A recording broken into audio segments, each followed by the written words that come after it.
Ben, what got you interested in drug policy, harm reduction, and thinking about the way we approach drugs? Why did you choose to dedicate a PhD and I guess your remaining years into this? Yeah, definitely. So I sound English, but actually grew up in Vancouver in Canada. And over there, drug policy is very much on the public agenda. It's very visible. There's a lot of public drug use. There's a lot of homelessness. And so as a result, both politicians, but also the general public speak about it a lot. So when I was in high school, there was a charity that came into our school to start kind of raising awareness and doing seminars and getting us educated on this topic, which I think is quite rare for high school age people in this country. But I was first introduced then. I then came back to the UK and went to Durham University, where I wasn't looking too much at this topic. I was studying anthropology and philosophy, but I then returned to Canada, and that's where my interest really peaked. So when I went back, that was around 2018, and that was really at the kind of the height almost of Canada's overdose crisis. It's continued to spike since then, but this was really when it started to rise in an incremental way. And so I was doing a master's then in public policy and anthropology, and I came across these centres called supervised consumption sites, or now often called overdose prevention centres. And these are basically clinics where people who are using drugs, often in street-based settings, so out in public, in very precarious conditions, can come off the street and inject or smoke in front of healthcare professionals. So there's a huge evidence base around why these facilities work, which maybe we'll talk about slightly later on. But that's how I first became interested in it. So I was studying these centres, and specifically how police interact with people who are accessing these sites, because obviously they're bringing their own drugs off the street, illegal drugs, and so it could be a prime hotspot for police to arrest people. So I was really interested in the relationship there between police and people who access these facilities. After my master's, I then worked in Vancouver in the homelessness sector. So over the course of kind of a year and a half, I worked in supervised consumption sites, but also in homeless shelters, in outreach teams, in housing first settings. So I tried to get a really broad experience in kind of with the population that is engaging with these facilities, but is also the population most impacted by our drug policies. I then returned to the UK and started working for St. Mungo's. So they're a big homelessness charity here in the UK. So I worked in Hammersmith and Fulham, actually. That was kind of the borough that I was in doing outreach. That was less drug policy focused, but overlapped massively just due to the population that I was working with, people who are living out on the street. And then I got my offer to start a PhD at Oxford, looking at drug policy, and in particularly the intersection between these two issues. So drug policy and homelessness, and the population most impacted by these two topics. Outside of your PhD bubble, when you're having a conversation with someone about drug policy and these overdose prevention centres where homeless people, drug addicts can go and take their drugs safely, how is this received? Because this idea is actually a bit bizarre. I only personally came across it probably 4 or 5 years ago. And it is a bit weird when you first hear about it, kind of a centre where people could just go in and take drugs. Yeah, no, definitely. How do you find speaking to people outside of your bubble? How do they receive it? Yeah, 100%. Often when people ask me what I'm doing and I explain these facilities, I experience a lot of pushback, and people are normally very critical. But just going back to how I first became interested in this topic, it was through a similar reaction. So I was really kind of shocked, but also interested and curious when I first heard of these facilities, because my immediate knee-jerk reaction was, well, we're using taxpayer money to allow people to use illegal drugs. At first, it just really didn't make sense. And that's the kind of the visceral reaction that people normally have when they hear about these centers. But that's when I became interested in the evidence and the research. And normally when people kind of challenge me on this, I then divert them towards the research. And there's a huge evidence base over the last 30 years. You got to remember these facilities first started in Switzerland, but they've been around now in Australia, Canada, Switzerland, Germany, the Netherlands for close to 30 years. And each of these sites have conducted evaluations where they're looking at kind of the impact both on reducing mortality of people coming in, so reducing drug-related death, but also a whole range of other metrics. So people who are bringing their drugs off the street and are being supervised, they are then coming into an environment where there's medical professionals to intervene if they overdose. They're getting access to clean equipment, so reducing the transmission of disease. And they're also typically then able to access a range of other services that are either on site or through referrals from the health workers. So someone might come in because of their drug use. They're worried about overdosing, but then the workers can start to have a conversation with them about their housing, about their healthcare, about their employment, about any legal issues they might have, any mental health problems they might have. And on site, there are professionals often to help with all of these other problems. And when there aren't those professionals there, there's robust referral processes in place so that someone can get directed towards a hospital or towards a clinic where those needs can be addressed. And you've got to remember the population that's accessing these services, that's accessing overdose prevention centres, they're typically a population that would struggle to access those auxiliary services. They might only see a GP once a year. They might never speak to a housing worker, even though they might be living on the street. And so beyond the fact that they're being supervised with regards to their drug use, this facility is also being used as a key engagement tool to really get the help that people need to them through the initial contact point of their drug use. Yeah, I want to speak a bit about Switzerland and Portugal just in a bit. But if we just zoom out, well, I guess the whole reason we're having this conversation is this war on drugs, launched by, was it Nixon in the 70s? Yeah. And here we are kind of 50, 60 years later, and overdoses are, they are at the highest points they've probably ever been. You've got gangs that are more empowered than ever. You've got more violence. You've got cartels that have grips on local governments. To boil it down, I think the war on terror has kind of three main impacts. There's social, economic, and then on the legal system. Can you just talk to kind of those points as to what the failures of the war on drugs is? Yeah, definitely. I mean, that's a huge topic to cover the war on drugs. There's so many different areas in which society as a whole is impacted by criminalization. The area that I've kind of had firsthand experience with and have researched the most is the impact on the users, on people who are using drugs. So we know that firstly, by criminalizing drugs, by taking the product away from a regulated supply, a pharmaceutical supply potentially, and leaving it in the hands of drug cartels, the incentive for them is to make as much money as possible and to profit as much as possible. And so what we see is that as drugs get more and more criminalized, as border enforcement gets stronger, things that we think on the news when governments talk about kind of cracking down on drugs, we think that's a good thing. What we see on the user side is drugs get much more potent, so much more dangerous. We've seen the toxicity of drugs increase every year as criminalization becomes kind of more pertinent. And also the availability of drugs. So you'd think that the more that drugs get criminalized, the harder it would be for us to get them in society. But actually what we see is that today in this country, in the UK, and also in the US and in Canada, drugs are much stronger. They're much easier to get. And all the money that's put into enforcement, it's actually having very limited impact on the consumer side, on the demand side. If anything, it's just making it much more dangerous for the consumer, because the incentive is for cartels and gangs and for suppliers to make them as strong as possible to get people hooked as quickly as possible. And we're seeing that in mortality rates. Yeah.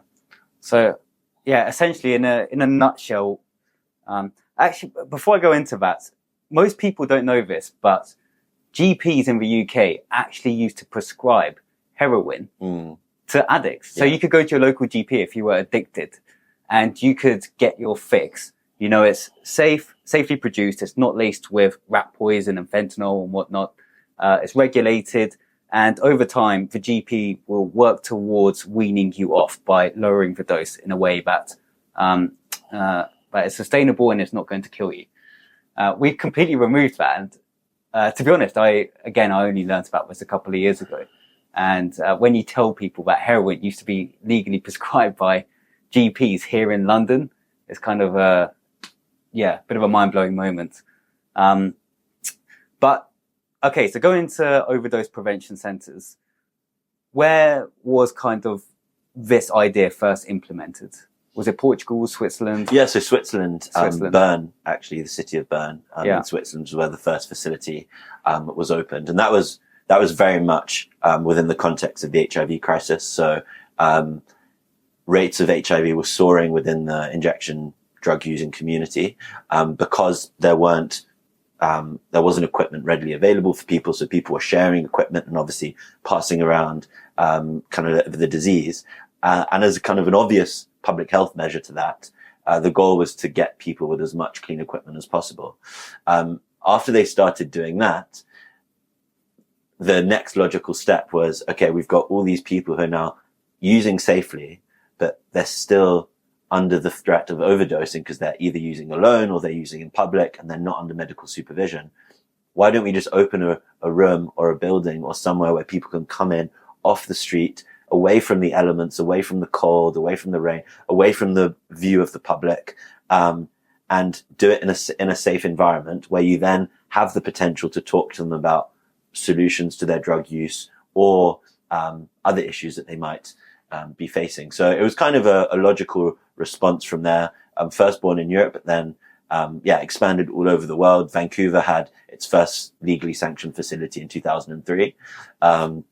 So we can talk about the Glasgow site, which opened a few months ago, but just to say, all the headlines that it's getting over here in the UK, about whether it's going to increase crime or increase public drug use or increase the number of people that are flooding towards the facility. We've got a ton of evidence from other locations, Sydney, Vancouver, some of the European contexts as well, where these increases have not been measured. And so I think that's really useful when talking about the Glasgow site. There's a very robust evaluation going on now with researchers from Scotland.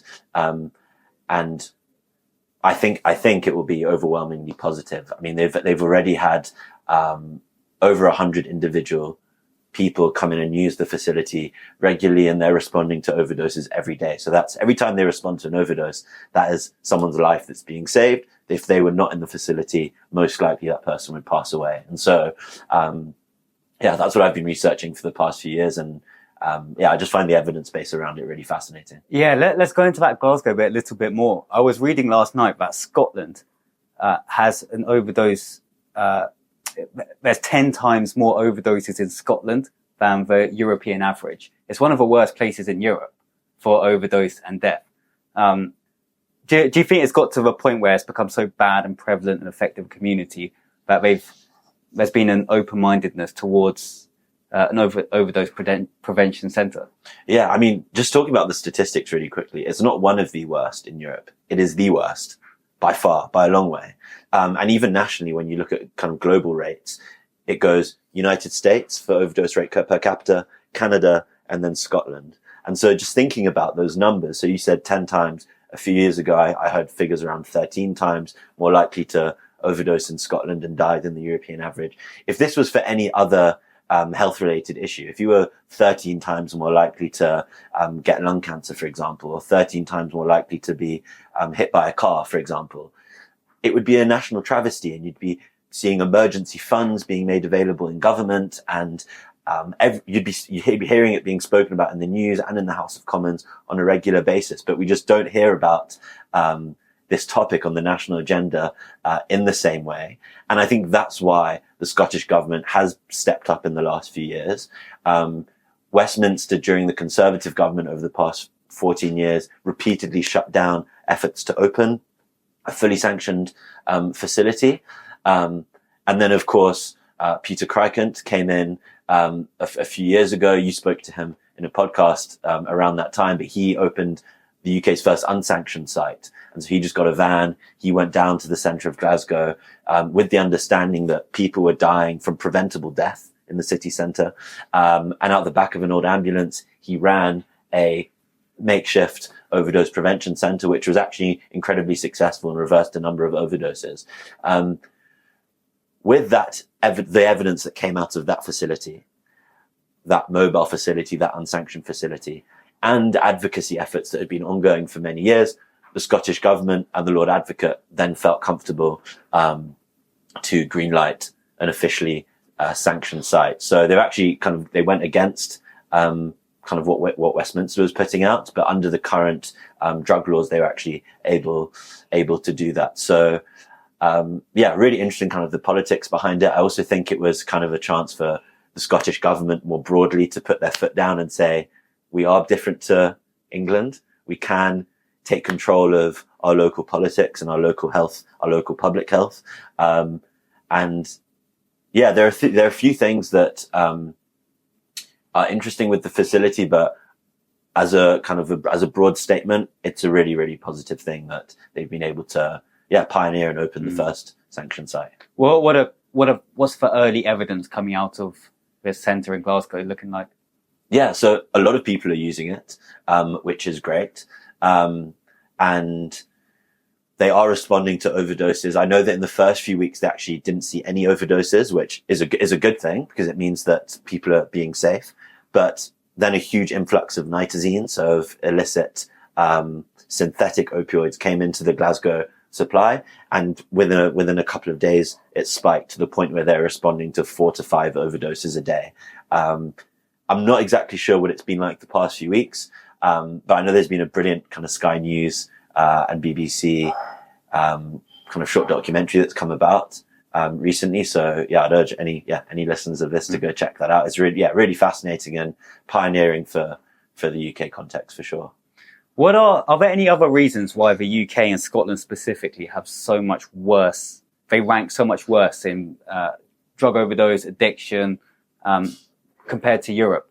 Are there any other reasons as to why that is? Yeah, I mean, there's a few theories around this, and I'm no way an expert in these population differences. But where we see overdose rates spike, it's normally in areas with huge deprivation, so with higher levels of unemployment, and so the east side of Glasgow, where this facility has been opened, is one of the poorest areas of the UK, and you can see similar spikes in overdose rates in other parts of the UK, so in Blackpool, in parts of the northeast, so Sunderland, for example, Teesside, Cardiff. There are these areas of deprivation where you also see overdose rates rise.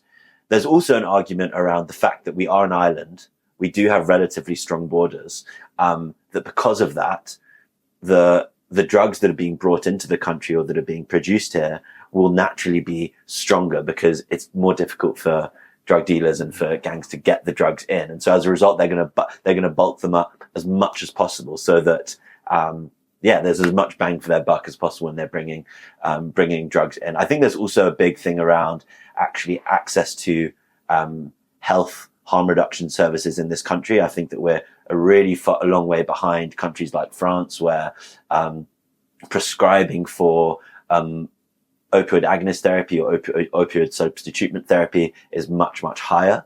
So you spoke earlier about heroin prescribing. Today we do have substitution therapy prescribing where it isn't actually heroin, but it's buprenorphine, for example, or another type which will try and stop the cravings, but you don't get the high. And so that's in France, there's huge coverage for people who are using street drugs to be on OAT, and that massively reduces rates of overdose. In this country, we're not close to the levels that other European countries are at. And again, that all contributes towards the number of people using illicit street-based drugs, but also the conditions in which they're using them. If they're using by themselves, where there's a lack of harm reduction centres open, again, their chance of overdosing will be much higher. Yeah. What has France done that the UK hasn't in terms of convincing, I guess, local governments, the community to start embracing this type of approach? Because when I speak to friends and just anyone in the UK in general about overdose prevention centres, drug regulation, and everything that includes, this country has such a strong hesitancy to even start that conversation. Most of the time you get looked at like you're an idiot. Yeah. What has France done? Is there like an educational piece, or What are we missing? Yeah, definitely. I mean, it's not just it's not just France. It's also kind of Germany, Netherlands, Switzerland, Portugal, Spain. Most European countries have overdose prevention centres implemented to a much larger degree, and other forms of harm reduction like OAT, OST. But they've been able to convince the public that this is a worthwhile thing. I think a lot of the time in the UK, but also in Canada and America, these more liberal forms of drug policy are automatically associated with social problems like homelessness. So I hear a lot when I talk with other people about drug policy. Or if you implement these more liberal forms of drug policy, homelessness will increase. Or if you open an overdose prevention center, there'll be more people using drugs. And I guess on the surface that would kind of make sense, but in cities in Europe where these facilities have been implemented, they just don't see that unfold on their streets. And I think that's because in cities like Barcelona, for example, where there's 6 overdose prevention centers in the city center, you wouldn't know that these facilities are there because there aren't people injecting in the street in the same way because they're being brought in. But these services were opened coupled with really robust housing intervention so that people are getting access to harm reduction, but they're also getting access to housing. And that's kind of been the approach in Germany and then in the Netherlands as well. Because, yeah, in Canada, in Vancouver especially, where I'm from, there is a huge homelessness issue where people are living on the street in really dire conditions, and it's a bad situation for them as individuals because of the risks that come with that. But also for the public, they're seeing more and more money being poured in to different areas of government, but social issues that they're seeing not being resolved. And so I think it's important to take into account the views of the community as well, business owners, residents, other groups. But really, when looking at the evidence for overdose prevention centres, it's a win-win for all of those groups. For businesses, you're making the streets safer, you're reducing visible drug use, it's coming off the street into a safe environment. And for residents as well, we had a discussion just before we turned on the camera where you're explaining your experience in Brixton with a community centre that closed and then how drug use kind of increased, visible public drug use. And that's just a small piece of the argument. But for residents, it's really kind of clear the benefits that these services can, bring to their local area. Yeah, and that definitely filters into, I guess, the legal justice side. In the UK, we have the most people in Europe locked up for drug-related offences. 50% of our prisoners are locked up for drugs.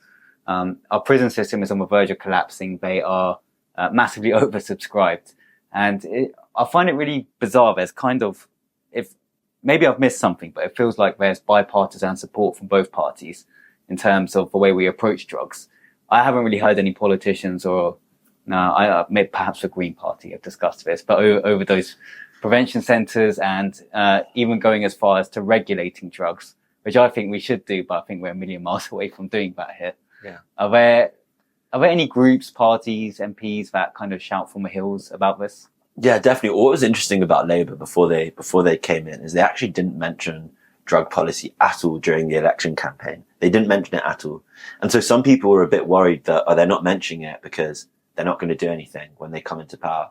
But actually, what I think is that the fact that they didn't mention it meant that they will have more leeway to do things when they come in because they haven't made any promises either for or against certain policy positions. So it does give them a little bit of flexibility once they come in. Since they've come in, they haven't actually done too much, but they also haven't been draconian in terms of shutting things down. So they've been relatively quiet on Glasgow's Overdose Prevention Centre. They also made a statement that they wouldn't actually look to shut down facilities if they did open with local support. And so I think with a few years left in kind of Labour's term, there are things to be optimistic about. And I do hope that they can kind of take that forward. But you're right about the Green Party. They're definitely the ones kind of leading on this. But what we find is that drug policy is actually a really high risk topic for governments, but also individual politicians to get into. Because like you said earlier, the general public isn't really aware of the evidence. And if someone comes out in favour of an intervention like an overdose prevention centre, the Daily Mail would have a field day with that, and they'd be able to kind of rip them up with just really the typical kind of populist tropes around progressive drug policy. And so I think it's a problem because politicians kind of turn away from the topic because it is so high risk. The one thing that I would say is that because of these ever increasing rates of overdose, the fact that more and more people are dying every single year, it can also be something that unites a party in saying this is an issue that we are going to try and tackle. And actually, towards the end of the Tories' term, Dame Carol Black wrote a major report, kind of looking into the state of drug policy and drug treatment services in the UK, and that led to a £900 million investment in drug services over the next 10 years. And so that was an incredibly kind of big moment for drug policy, reform, but also just in terms of what government services will be able to use in the next few years. The plan was really to try and strengthen prevention, but also strengthen the drug treatment. And there were mentions of harm reduction in there. The harm reduction piece was normally around substitution treatment. There wasn't really anything around overdose prevention centres, but I think there is appetite to really try and reduce rates of overdose at the moment, which is good. Yeah, I think this probably takes us nicely onto the US. The US is such a weird cocktail of different approaches towards drug policy.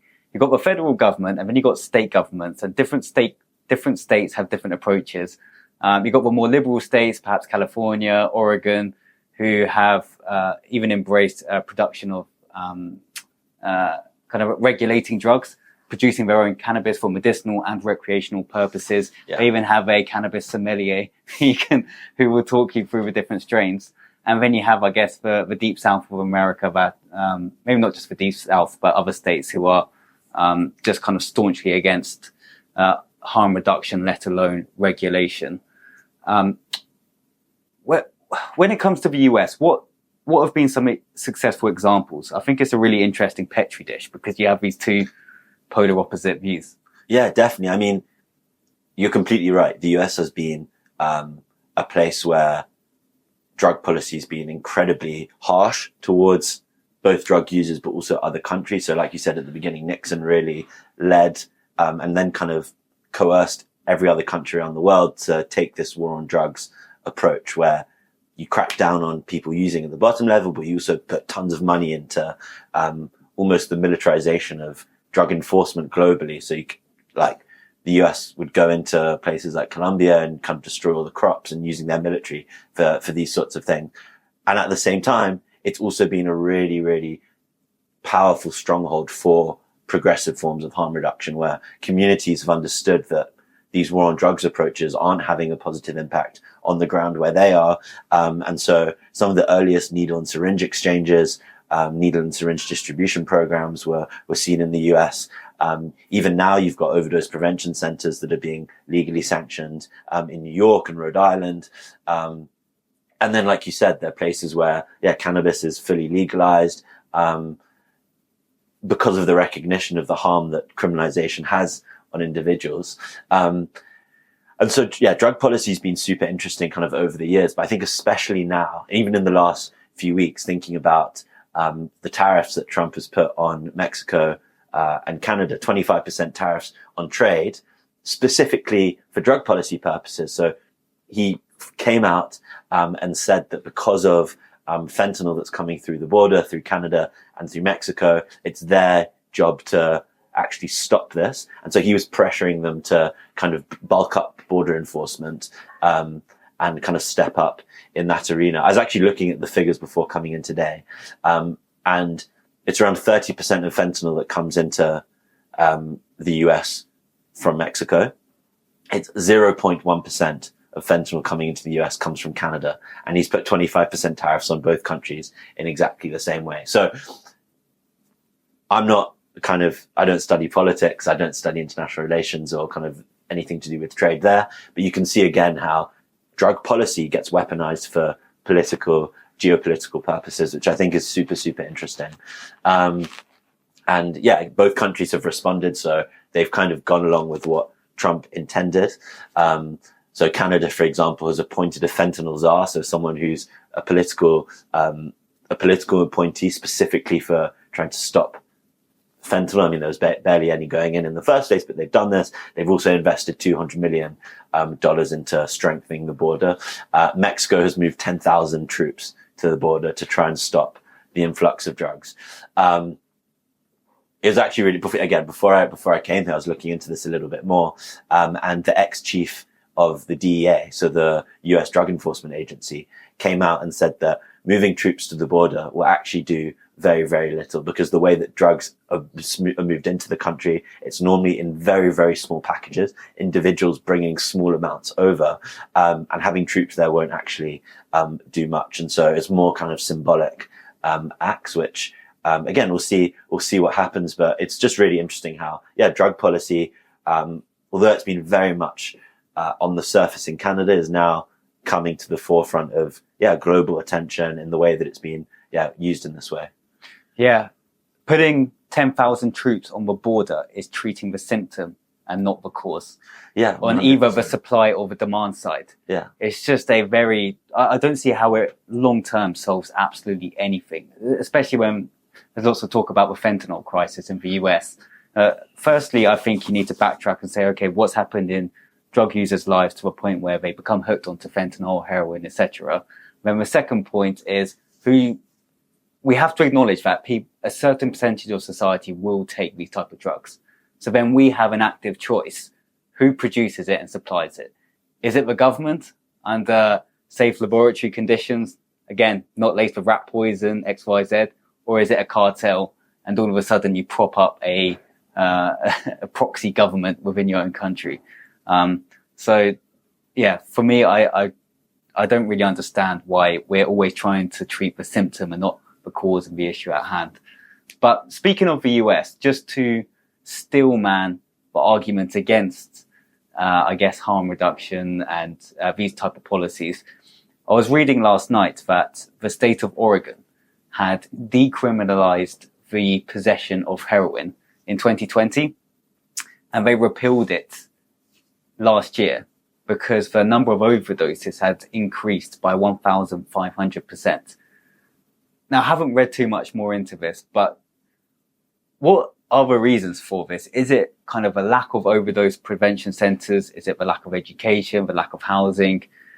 Because from my understanding, you have to approach this from a holistic point of view. It's not just one piece of a pie. You have to kind of throw overdose prevention centres, train professionals to work there, housing, funding opportunities. There's so many different layers to actually make the cogs tick. Do you know much about what happened in Oregon? Yeah, so I don't know too much about Oregon, so I'm not going to speak with kind of loads of certainty. But what I would say is that these spikes in overdoses have also, I've seen research on this, correlated with spikes in the potency of the drugs that people are actually getting access to. So where people might have thought they were using heroin at one point in time, now they don't know what the drug is, and it's most likely fentanyl or even synthetic derivatives that are much stronger than that. And so I think that it's right that where decriminalization gets implemented, it gets studied rigorously to try and understand the reasons for why it might work, why it might not work, for who is it working for, who's benefiting from this, are people getting better access to health services because of reducing the stigma around drug use through decriminalization.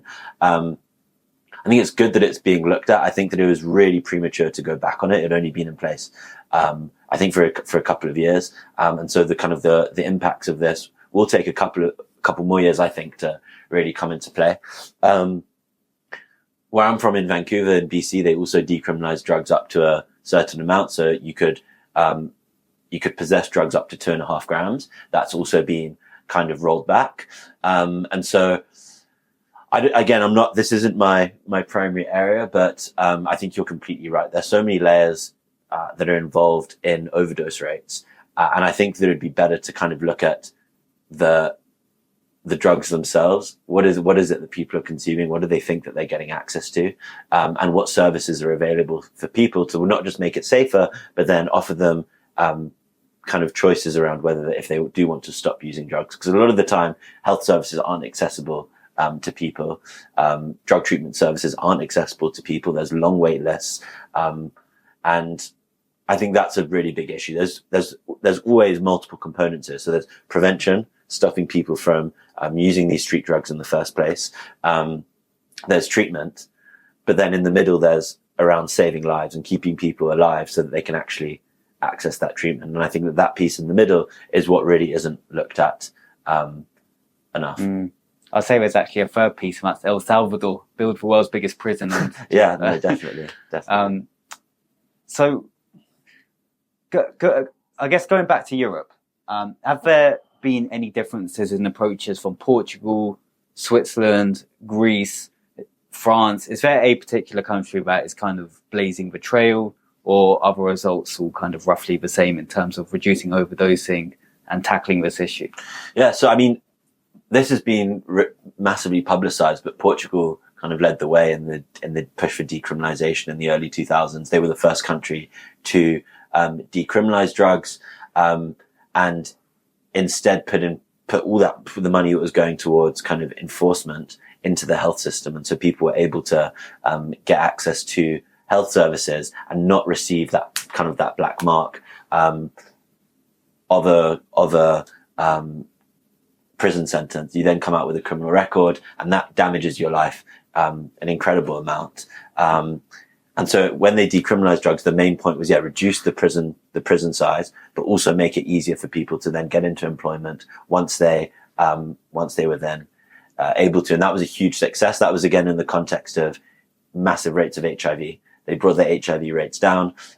They were also able to massively reduce their overdose rates. And that was without implementing overdose prevention centers. So that was just a purely kind of macro policy legal change. They now do have both fixed and mobile overdose prevention centers, which are really successful over there. But they were the first country to really pioneer decriminalization. So my PhD has actually been looking a little bit at Greece. So the work that I was doing was comparing Birmingham, Vancouver, and Athens, looking at the experiences of people on the street who are using drugs, trying to access these facilities.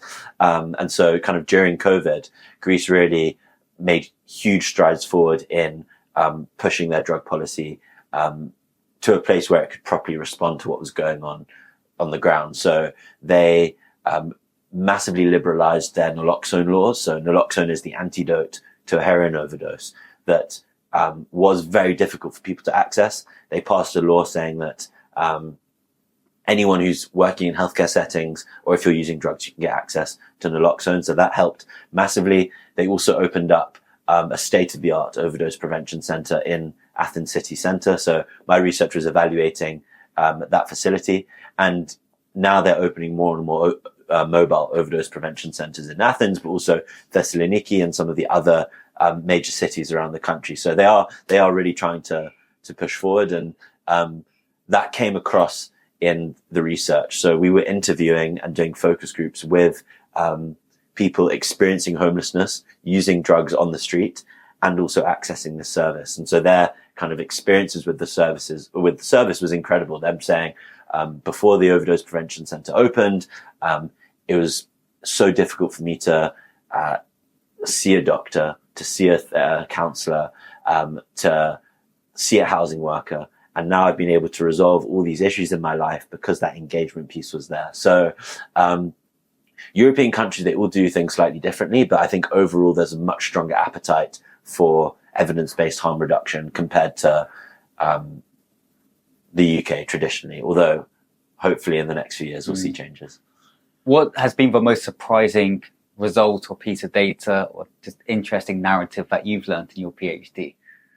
Yeah, no, that's a really great question. So, like I said, around the focus groups and the interviews, we replicated the same methodology in each city. So, in Birmingham, we did a ton of interviews and focus groups with people who are homeless and using drugs in a context where there's no overdose prevention center. And so people in Birmingham really kind of spoke to their experiences of using drugs under bridges or in abandoned buildings or down by the canal bank.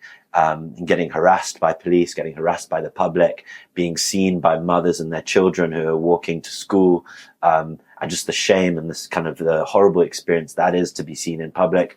And then we were able to contrast those experiences to places like Vancouver, where people spoke to the dignity that they had in being able to use in a healthcare setting where they knew they weren't going to die, where they knew that they could see a GP, where they knew that they could get access to housing providers.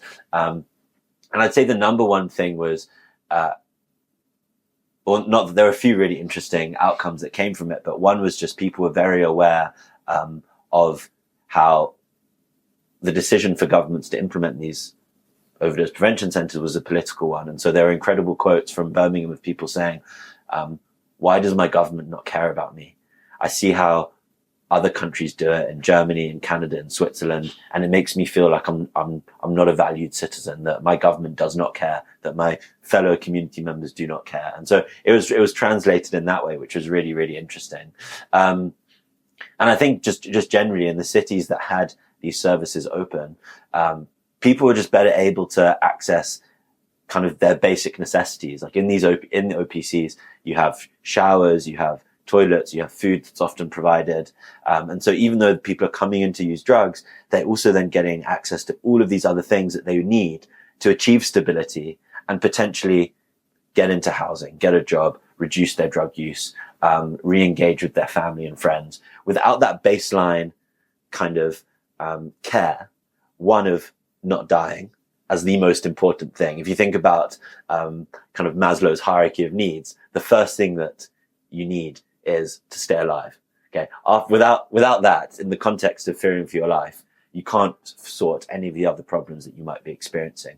And so at its core, an overdose prevention center stops people from dying. Number one, super important, but then can start to work on all these other layers that you need to achieve stability. So getting into housing, solving any illness or disease that you might have, getting access to wound care, getting harm reduction advice, all of these things that are crucial for people reintegrating into society. You can't get it if you're just left to your own devices to just sit in a back alley by yourself with, no access to help. So, the number one takeaway from my PhD was that beyond the immediate kind of goal of saving people's lives, there are all these other benefits that come through an overdose prevention center. And that was reflected in the data. That came through so strongly. And my goal in the PhD is to try and get those narratives across, combining the quantitative data, the stats that really speak to all of these things, and combining that with the stories. So the personal experiences that people have of what is it like to go 3-4 years injecting in an alley to now being in a really nice, warm, safe, calm environment where you can speak to a doctor. What is that like for people? That was really the aim of my PhD, and I actually submitted a couple of weeks ago, which was great. And hopefully I'll share it with you for sure when it comes out. Yeah, absolutely. Ben, all this stuff you're talking about, it's not wishy-washy, hypothetical, imaginative theories. This is kind of proof in the pudding, extensive analysis on multiple different countries and different societies in terms of how they approach, the drug issue at hand. If you were sat on a 12-hour flight next to an MP and you're flying from Heathrow to Vancouver, what is the likely argument an MP from the UK would give you as to not to do this? So I think if they were being honest, they would speak about the kind of the media backlash and the difficulties it is for them to kind of implement these policies when they're so easy to flip and turn around. Like even with the one that's opened in Glasgow, you see headlines from the Daily Mail, Scottish government funding crack addicts to smoke and inject all day, or Scottish government, just all these really kind of reductive tropes around an intervention that make it really risky for politicians to actually go ahead and implement these things that do have a huge evidence base. If I was sitting next to an MP on a flight and the number one argument they wanted, the one that I would think would get across to them, is not necessarily the human element, which is so important, but it's the cost savings. These interventions, they get OPCs, but also other forms of harm reduction, needle distribution programs, naloxone. they don't get evaluated just on the impact of the user. They get evaluated based on the amount of money governments can save by implementing them. And on all of those fronts, including on cost savings, overdose prevention centres save money. Having people not going to A&E saves money. Reduced ambulance call-outs, that saves money. Reduced interactions with police saves money. Kind of life years saved of someone being able to reintegrate into society and then getting a job. That reduces money. Less prison sentence. Less prison sentences. Yeah. Less infections. I saw people in Birmingham who were using drugs in the street with sepsis all through their leg, with huge infected wounds, and they didn't feel comfortable going to a hospital because they were worried about getting arrested or the interactions they would have with staff. So with an OPC, you have someone like this comes in this facility. They're not just being helped around their drug use. They can then get that sorted instead of waiting a year when they might go to hospital and need much more expensive treatment. And so even though it's the one that personally I'm not as interested in, because I think that money should be put into this topic and should be put towards helping people who are using drugs. I think that the cost savings element is the one that actually will convince MPs the most. And the research is there. It's available. So I guess another part of the work of researchers is to try and advocate and to get this research disseminated to, the people who can make a difference policy-wise. Yeah, you're spot on. I think nailing that cost savings piece when it comes to OPCs and general reform is the number one thing. It has to be communicated to MPs. I've got a question. So from your experience with PhD research in this type of field, how good are people in your field at communicating these type of changes and the impacts of an overdose prevention centre and all this amazing statistics that you've rolled out throughout this interview? How effective are, I guess, your colleagues, people in this overarching field at communicating this to the wider public? Yeah, I mean, obviously not good enough because of the state where we're at with our politics and where drug policy is. Obviously, the evidence isn't being communicated in the same way, or in the right way, sorry. I've seen some really incredible researchers throughout my PhD, both at Oxford, but also in other institutions, people I've worked with who are very, very good at communicating this evidence base. But I think fundamentally, it's not just about the evidence. So Professor Alex Stevens from the University of Sheffield has written an amazing book about how drug policy, but also other areas of policy, aren't always evidence-based. And most of the time they aren't based on evidence. They're based on other important things like values or,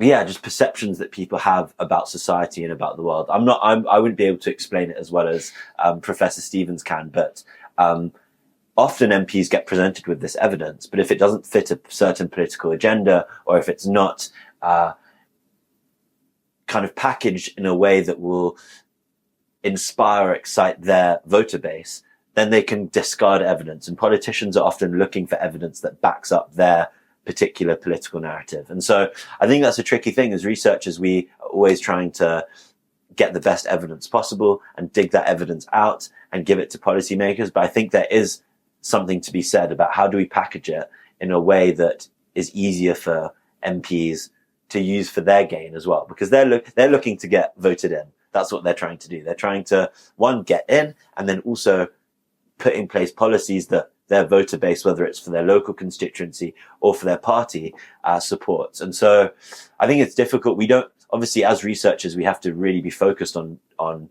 developing a non-biased evidence base. But I think we also should be cognizant about the advocacy piece and how do we get that across.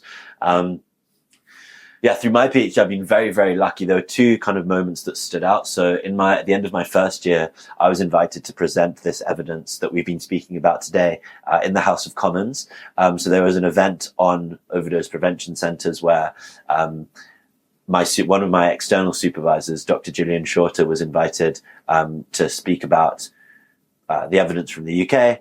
And I came along with her, and that was an amazing opportunity to present this work to MPs and also kind of more junior policy advisors and that sort of thing.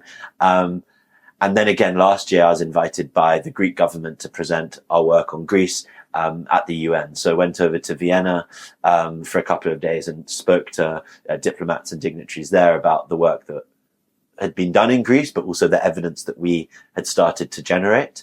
And so there are forums for evidence to be communicated to people in power. I think that it's just about how do they then go and use it. And that's not really the world that I'm involved in yet. Maybe one day I will be. But I've been kind of the past few years focused on the evidence, but I think there is a huge gap between what the evidence says and then how MPs, politicians take that and use it effectively. Brilliant. That's amazing. Out of interest, how receptive were people in the House of Commons to your research? Yeah, it was really interesting. It was an open session that anyone could attend. And I think we had around 13 or 14 Labour MPs, and then a number of Lib Dem and Green MPs and no Conservatives who came. Zero? Yeah, zero came. So I don't know if they'd sent kind of more junior policy people, but it was just really interesting to just to be there in the room and see who it was that we were speaking to. When we were going up the stairs, and then into the meeting room where it was being held, there were a number of other sessions that were being hosted at the same time. So I remember there being a session that experts were leading on trade between the UK and Nigeria. There was another one to do with maritime law. So there are all these different topics that were being discussed. And our session on Overdose Prevention Centres was kind of one of 4 or 5 that was on at the same time. And so I think that MPs obviously pick and choose the ones that are more core to their political agenda and their base. So it didn't really surprise me that, there weren't any Conservatives there. But I mean, it was a really fascinating experience for me as a really junior researcher to be in the room and be surrounded by those types of people is amazing. Yeah, that's awesome. So you've been fighting this fight for a number of years in the UK, and you've made the decision to go to America in the upcoming summer. Do you want to talk a bit about kind of the motivation about moving to US to talk about your data and I guess build on top of your research? Yeah, definitely. No, I'm really pleased and really excited. I've absolutely loved the PhD, and my goal is to now try and get a tenure track position as a professor and stay in academia and kind of work my way up.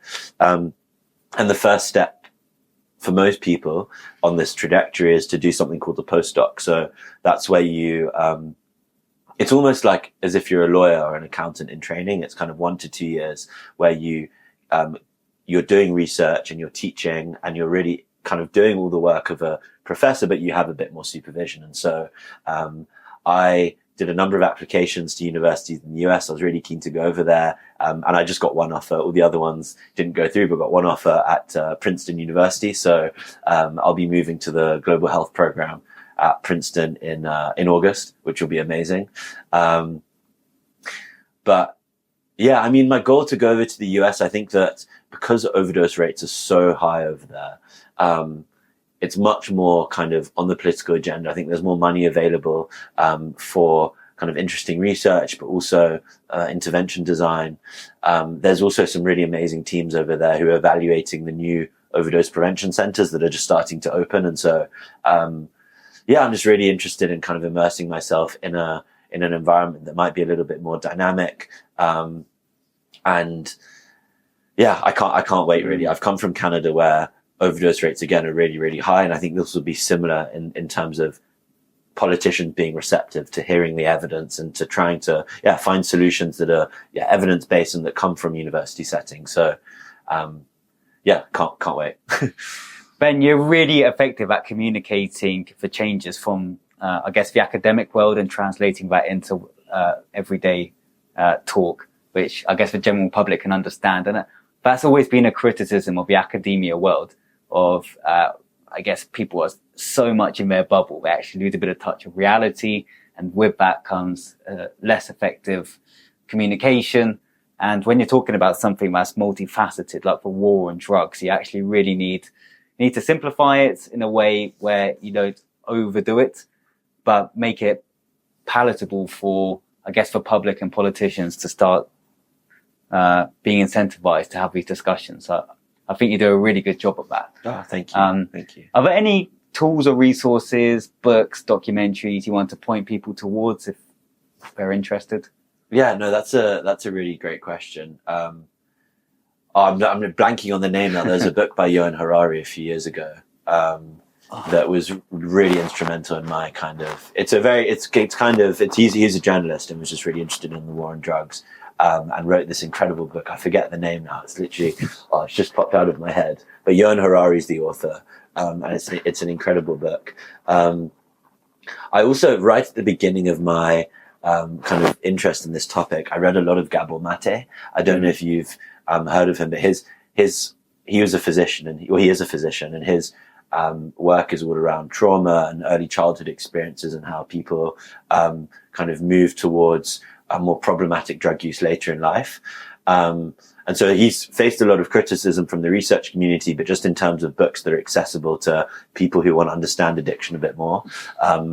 I find his writing really fascinating, and it really kind of gripped me when I was first coming into this area. There's another really fascinating book is called On the Run by Alice Goffman. So that's all about the policing of drugs in the US and the impact that it has on urban communities. And yeah, I mean, Chasing the Scream. Chasing the Scream is the one by Johan Harari. That was the one at the beginning. Super fascinating book.